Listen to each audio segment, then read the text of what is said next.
দর্শক বন্ধুরা আসসালামু আলাইকুম, কেমন আছেন সবাই? দেশ ও দেশের বাইরে থেকে যারা আমার এই ভিডিও দেখছেন তাদের জন্য এবার কোরবানির হাটের উপর কয়েকটি ভিডিও তৈরি করেছি।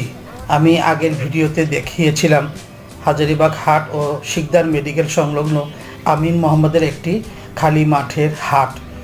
আজ দেখাবো আমাদের গরু কোন হাট থেকে কিনেছি।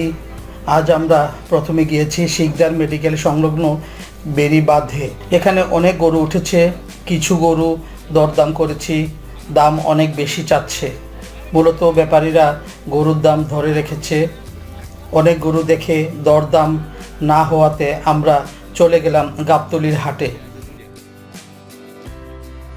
এখানে দেখি রাস্তার দুই পাশে প্রচুর ট্রাক ভর্তি গরু, নামানোর জায়গা পাচ্ছে না।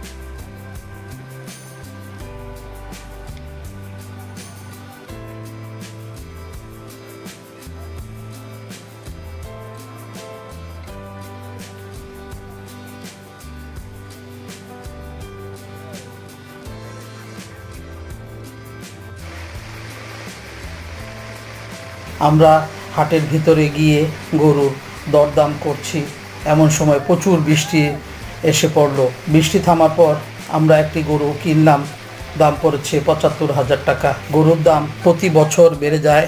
যা হোক, আল্লাহর সন্তুষ্টির জন্য আমরা কোরবানি করব, এটাই আমাদের মনের নিয়ত। আল্লাহ কবুল করার মালিক। সকলে কোরবানি আল্লাহ কবুল করুন, এটাই দোয়া করি। দর্শক বন্ধুরা, যারা এখনও হাটে যাননি তারা গাবতলী হাটে সরাসরি চলে যান। প্রচুর গরু এবং ছোট বড় বিভিন্ন সাইজের গরু এই হাটে আছে। আপনাদের পছন্দ মতো একটি পশু আপনারা নিশ্চয়ই পেয়ে যাবেন। সকলকে ঈদ মোবারক। সবাই ভালো থাকার চেষ্টা করবেন। আল্লাহ হাফেজ।